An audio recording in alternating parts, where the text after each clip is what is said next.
এবার বাবার সঙ্গে আমাদের যে বাংলাদেশের একখানা ট্যুর হয়েছিল, সেই ট্যুরটার সম্বন্ধে আমি কিছু বলবো, কিছু ঘটনা উল্লেখনীয় আর কি। আর বাংলাদেশের ট্যুর সম্বন্ধে যখন আমাকে প্রথম বলা হয়, তখন মানে আমার খুব এক্সাইটমেন্ট ছিল।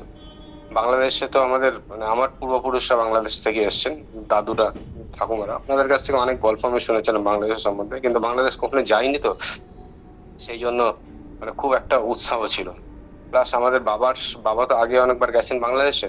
তো বাবার যে পুরনো ভক্তরা আছেন তারাও বাংলাদেশ সম্বন্ধে অনেক কিছু বলেছিলেন, তো খুব এক্সাইটমেন্ট ছিল। মানে কৌতূহল ছিল বাংলাদেশের সম্বন্ধে, কিরকম দেখবো, কিরকম ওখানে লোকজনের সঙ্গে পরিচয় হবে।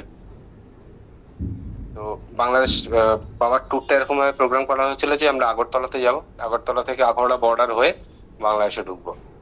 তো আহ, প্রথম যাচ্ছি, আর আমার সঙ্গে চৈতালি ছিল।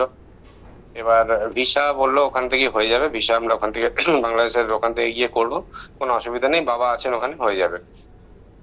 তো আমরা গিয়ে পৌঁছালাম। পৌঁছানোর পরে আমাদের থাকার ব্যবস্থা হয়েছিল জগন্নাথ মন্দিরে। জগন্নাথ মন্দিরে থাকা আর বাবার সঙ্গ করা, প্রসাদ পাওয়া, এসবগুলো একটা অদ্ভুত একখানা ইয়ের মধ্যে ছিল। মানে মনে হচ্ছিল যেন স্বপ্নের মতো দিন কাটছে।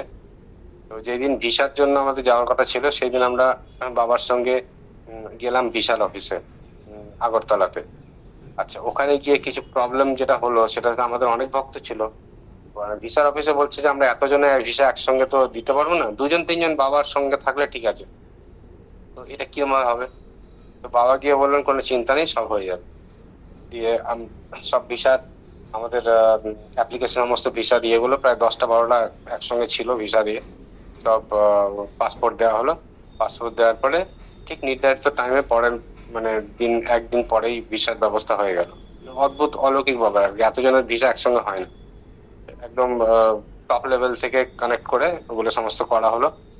আর খুব মানে সুষ্ঠুভাবে আর কি, যাওয়ার দিন আমাদের সবাই মিলে আখাউড়া বর্ডারে ইয়ে হবে, সবাই আসবে, তারপরে বাবার সঙ্গে আমরা ভেতরে ঢুকবো আর কি। আর ওপাশ থেকে বাংলাদেশকে তপন মামা আমাদেরকে নিয়ে আসার জন্য এসেছিলেন। তো তপন মামার ইয়ে করে ভিসা টিসা করিয়ে আমাদের ক্লিয়ারেন্স করিয়ে নিয়ে যাবেন, গাড়ি নিয়ে এসেছিলেন।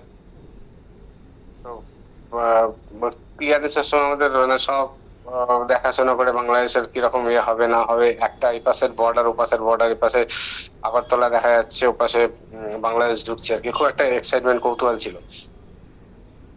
তো যাই হোক, সমস্ত ক্লিয়ার হওয়ার পর আমরা যখন ভেতরে এই করলাম, বাবার জন্য একটা গাড়ি ছিল, বাবার জন্য একটা গাড়ি না, বড় যে এই উম, আহ, আমাদের এ টাইপের আছে, যেগুলো হচ্ছে ভ্যান টাইপের আছে, আহ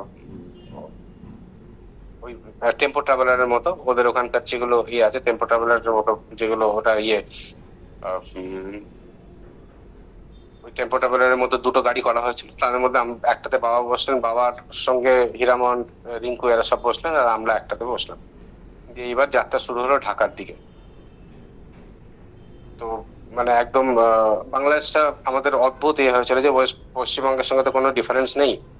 আর সেই পুরোনো দিনের যে গ্রাম আমরা দেখে এসেছিলাম আজ থেকে 20 বছর 25 বছর আগে, সেই গ্রাম যেন চোখের সামনে ভেসে আসছিল আবার। অদ্ভুত একখানা অনুভূতি ছিল বাংলাদেশে যাওয়ার, এবং বাবার সঙ্গে যাচ্ছেন আমাদের আরো বেশি যে কৌতূহল। আর বাবার সঙ্গে যাচ্ছেন মানে আমাদের কোনো ভয় নেই, উনি সব ইয়ে করে রেখেছেন। এবার যাওয়ার পথে রাস্তায় দুজন ভক্তের ওখানে, বাবার ওখানে এ হলো, ওই মন্দিরে গিয়ে বাবাকে নিয়ে গেলেন, ওখানে বাবাকে আরতি করলেন, পুজো করলেন, তারপরে ওনাদের নিজেদের গাড়িতে করে বাবাকে কিছুটা দূর পর্যন্ত আগিয়ে দিলেন। আমরা ওখানে করতে করতে করতে করতে আমাদের একটা টাইম গেল, মানে বিকেল বেলার দিকে আমরা প্রায় ঢাকাতে পৌঁছানোর ইয়ে হলো। আর ঢাকাতে পৌঁছানোর পরে আমাদের যে উম, মানে বাবা উঠেছিলেন পরিতোষ মামার বাড়িতে, আর আমরা উঠলাম হচ্ছে একটা হোটেল ঠিক করা ছিল, হোটেল ফার্ম গেটে আমরা ছিলাম। তারপরে আরো অনেক অনেক ভক্তরা ছিল আর কি। দিয়ে ফার্ম গেটের একদম পুরো এটা মানে হচ্ছে ঢাকার হার্ট অফ দ্য সিটিতে। চারিদিকে হচ্ছে দোকানপাট, প্রচুর দোকানপাট, সমস্ত কিছু ওইখানেই ব্যবস্থা করা হয়েছিল, এবং খুব ভালোভাবে ব্যবস্থা থাকা দিয়েছিল।